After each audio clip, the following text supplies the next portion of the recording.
দিক হলো তিনটা: মিলাদুন নবী, সিরাতুন নবী, হায়াতুন নবী। বলেন, মিলাদুন নবী, সিরাতুন নবী, হায়াতুন নবী। তিনটাই উম্মতের জন্য করণীয়। সুবহানাল্লাহ বলেন। কেমন করণীয়? এই যে মিলাদুন নবীর আলোচনা, এগুলি করলে উম্মতের নফল ইবাদতের সওয়াব পাওয়া যায়। সুবহানাল্লাহ। সিরাতুন নবীর দ্বারা উম্মত জান্নাতের রাস্তা খুঁজে পায়, আর হায়াতুন নবীর দ্বারা আমাদের আকীদা এবং বিশ্বাস যে নবী রওজা মুবারকে জিন্দা। সুবহানাল্লাহ বলেন। এমন একটা নবী, যেই নবী দুনিয়ায় না আসতে কুল কায়নাত কিছুই আমরা পেতাম না। সুবহানাল্লাহ।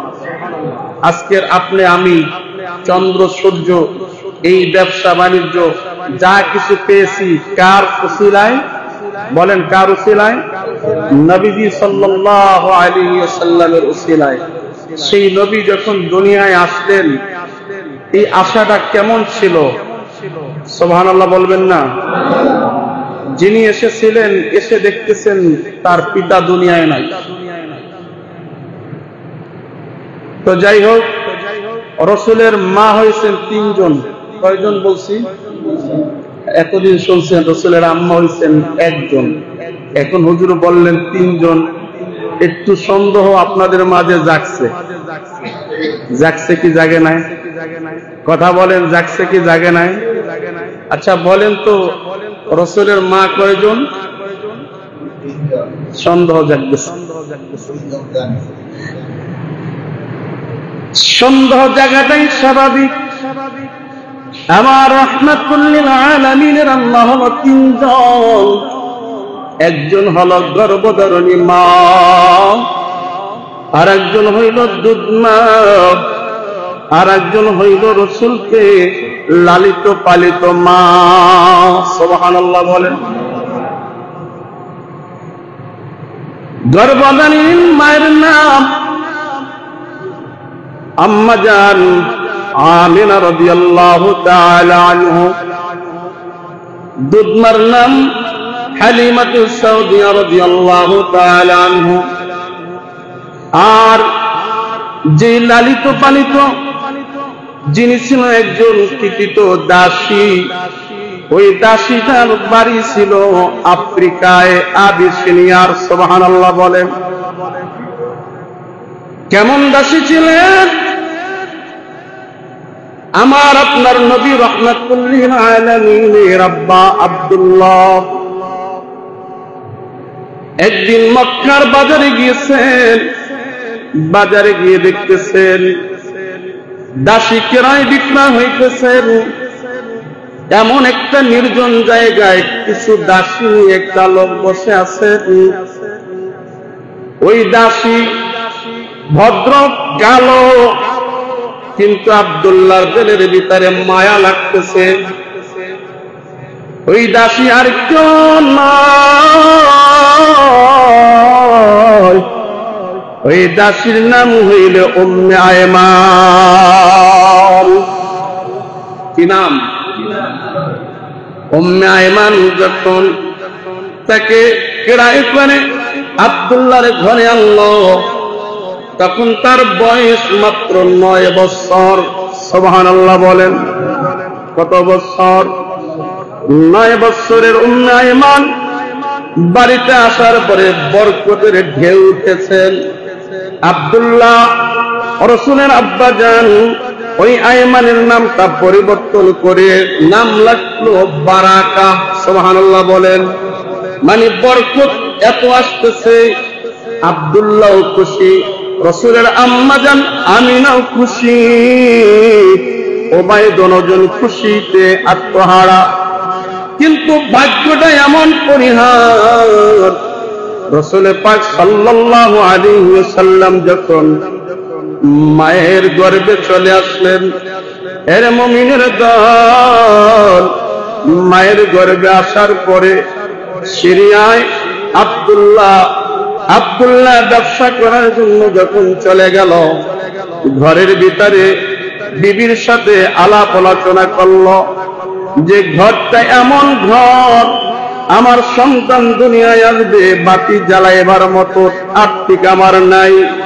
এই জন্য সুখের জন্য বাবা বের হয়ে গেল ব্যবসার জন্য ইয়ামান শহরে। সুবহানাল্লাহ বলেন। আল্লাহর পরিহার, আল্লাহর কি বিধান বোঝা বড় কষ্ট। পথিমধ্যে ব্যবসায় আর যাওয়া হলো না। আবওয়া নামক স্থানে আব্দুল্লাহ দুনিয়া থেকে বিদায় হয়ে গেল। পড়েন ইন্না লিল্লাহি ওয়া ইন্না ইলাইহি রাজিউন। আব্দুল্লাহ আর ফিরে আসলো না। ফিরে না আসার পরে মা আমিনা ওই উম্মে আয়মানকে নিয়ে সুন্দরভাবে এই ঘরের ভিতরে বসবাস করতেছেন। আর উম্মে আয়মানকে আম্মা জান বলতেছে, শোনো উম্মে আয়মান, আমি একটা স্বপ্নে বারবার দেখতেছি, কে যেন আমার এই গর্বে নূর, আর এই নূরের দ্বারা শাম দেশ পর্যন্ত আলোকিত হয়ে গেছে। সুবহানাল্লাহ। শাম দেশ পর্যন্ত আলোকিত হয়ে গেছে। উম্মে আয়মান বললেন, ও আম্মা যাও, আমিনা শোনেন, হয়তো আপনার ঘরে এমন একটা সন্তান দুনিয়ায় আসবে, যে সন্তানটা গোটা দুনিয়াকে আলোকিত করে দিবে। দিছে কি দেয় নাই? কথা বলেন, দিছে কি দেয় নাই? এই জন্য আমার নবী হলো নূরুন নবী। বলেন কি নবী? জোরে বলেন কি নবী? আমাদের বিশ্বাস এবং আকীদা, আমাদের নবী নূরুন নবী, মানে আলোর নবী। এই নবীর নূর দ্বারা তামাম জাহানকে আল্লাহ অন্ধকার দূর করে আলো ছড়ায়া দিল। ঠিক কিনা বলেন? যেই যুগের ভিতরে মানুষ কাটাকাটি, মারামারি, দাঙ্গা হাঙ্গামা ছিল, যেই যুগে যুগটা পর্যন্ত পরিবর্তন হয়ে মানুষ যুগটাকে পর্যন্ত গালি দিতে বাধ্য হইত, যে এই যুগটার নাম ছিল আইয়ামে জাহিলিয়াতের যুগ। ঠিক কিনা বলেন? ওই আইয়ামে জাহিলিয়াতের যুগে যখন একজন মহামানব নূরুন আলা নূর শামসুল হিদায়া রাহমাতুল লিল আলামিন দুনিয়ার জমিনে আসলো, আর এই দুনিয়ার জমিনে আসে তার নূরের দ্বারা সবকিছু অন্ধকার দূর হয়ে গেল। ওই জামানাটাকে পাল্টিয়ে রাসূল হাদিসের দ্বারা ঘোষণা করে দিল, খায়রুল কুরুনি কারনি। সুবহানাল্লাহ। বল অর্থ আমার যুগ শ্রেষ্ঠ যুগ। বলেন রাসূলের যুগ শ্রেষ্ঠ যুগ। যেই যুগে একটু আগে ছিল জাহিলিয়াতের যুগ, ওই যুগে একটু পরে পরিবর্তন হয়ে গেল, শ্রেষ্ঠত্ব ঘোষণা হয়ে গেল। কারণ একজন মহামানব নূরুন আলা নূরের দ্বারা এটা সম্ভব হয়ে গেল। সুবহানাল্লাহ। এর মুসলমান দিলটাকে একটু নরম করে দেন।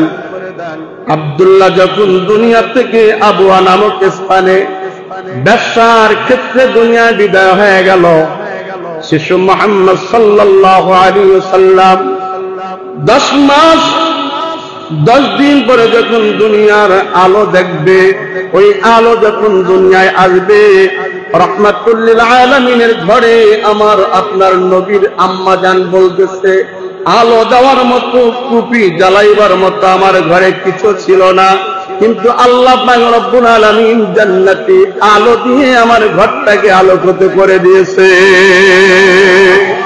কেমন আলো? কেমন আলো? রাহমাতুল লিল আলামিন যখন দুনিয়ায় আসলেন, আর ওই দুনিয়া আসার পরে তার নূরের রশ্মিতে, তার নূরের আলোতে শাম দেশ পর্যন্ত আলোকিত হয়ে গেল। শুধু তাই নয়, ওই রোম সম্রাট দেখতেছেন, রোম সম্রাটের ওই সময়তে যে মূর্তিগুলা ছিল, কাবা ঘরের মূর্তিগুলা পর্যন্ত সব সিজদায় পড়ে গেল। সুবহানাল্লাহ বলেন।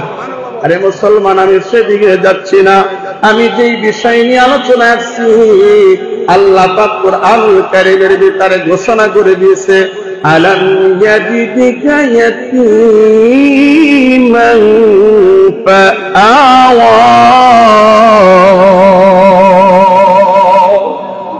আমার নবীকে আমি এতিম হিসাবে দুনিয়ায় পাঠাইছি। কত এতিম দুনিয়ার মানুষ, শোনো শোনো, যে আমার নবী রাহমাতুল লিল আলামিন 6 মাস আগে তার বাবা আব্দুল্লাহ চলে গেল। আব্দুল্লাহ চলে যাওয়ার পরে এই শিশু সন্তানের ঘটনা জানেন। ওই হালিমাতুস সাউদিয়া নিয়ে লালিত পালিত করলেন। 6 মাস 2 বছর লালিত পালিত করার পরে মা আমিনার কাছে যখন দিয়া গেল, মা আমিনাকে বারবার একটা প্রশ্ন করে, ও মা গো, দুনিয়ার ছেলেরা দেখি খেলা করে, বাবা তাদেরকে নিয়ে আসে, আমার মন চায় ও গো আম্মা জান, বলো আমার আব্বা জান কোথায়? এই কথা যখন সন্তানের মুখে শোনে, লাজবাব হয়ে গেছে, কোনো জবাব দেয় না। 1 দিন 2 দিন 3 দিন অতিবাহিত হয়ে যায়। সকল ছেলেরা খেলার মাঠে যায়। সন্ধ্যার সময় ছেলেদের আব্বারা গিয়ে তাদের সন্তানগুলোকে নিয়ে আসে, কিন্তু রাহমাতুল লিল আলামিন ওই দিন আর আসে না। ওই দিন অন্ধকার সে আসছে। রাহমাতুল লিল আলামিন আম্মা জান পাগল পারা হয়ে গেছে, দৌড়ে আব্দুল মুত্তালিবের কাছে গেছে, ও শ্বশুর আব্বা জান, আজকে দেখি আপনার নাতি আর মাঠ থেকে আসে না, কি হয়েছে? সবাই তালাশ করার জন্য বের হয়ে গেল। বের হয়ে গিয়ে দেখতেছেন মা আমিনা মাঠের এক কোনায় বসিয়া চোখ থেকে পানিগুলি সারিয়া সারিয়া কান্না করতেছে। আর আমিনা গিয়ে যখন তার তালাশে খুঁজে বের করলো, বের করে পড়ার পরে আমিনা জিজ্ঞাসা করতেছে, ও আব্বা জান, আমার সন্তান তুমি কেন কান্না করো? এবার শিশু মুহাম্মদুর রাসূলুল্লাহ সকলে বলুন সাল্লাল্লাহু আলাইহি ওয়াসাল্লাম বলতেছে, আজকে আমি যাব না মা, যতক্ষণ পর্যন্ত তুমি না বলবা আমার আব্বা কোথায়। সুবহানাল্লাহ, যাব না, আমার আব্বার কথাটা বলো, তারপর যাব। এবার আমিনা বলল, ও মুহাম্মদ, বাবারে ওঠো ওঠো, তোমার আব্বার কাছে আমি নিয়ে যাব। সুবহানাল্লাহ, তোমার আব্বার কাছে নিয়ে যাব। একথা বলার পরে রাসূল সাল্লাল্লাহু আলাইহি ওয়াসাল্লাম মায়ের কোলে চড়িয়া যখন বাড়িতে আসলো, আম্মা জান ওই আমিনা যায় শ্বশুর আব্বাকে বলতেছেন, ও শ্বশুর আব্বা, আপনার নাতি তার আব্বাকে দেখার জন্য যাবে, আপনি কি একটু অনুমতি দিবেন? অনুমতি দেওয়া হলো। শিশু মুহাম্মদ আর ওই যে উম্মে আয়মানকে নিয়ে, শিশু মুহাম্মদকে নিয়ে তার মা আমিনা নান তার বাবার দেশে রওনা হয়ে গেল। আল্লাহর কি পরিহার, দেখেন আল্লাহর কি বিধান। দুনিয়ার কোন এতিম সন্তান জানি এ কথা না বলতে পারে যে মুহাম্মদ এতিমদের দরদ কেমনে বুঝবে, কারণ মুহাম্মদ তো এতিম ছিলেন না। এই জন্য আমার আল্লাহ তাআলা এই ঘটনা ঘটাইয়া এতিমদেরকে উৎসাহিত করে দিয়েছে যে এতিমেরা শোনো, আমার দোস্ত হাবিবুল্লাহ, আমার দোস্ত মুহাম্মদুর রাসূলুল্লাহ, আমি তাকে এতিম রূপে দুনিয়ায় পাঠাইছি। সুবহানাল্লাহ।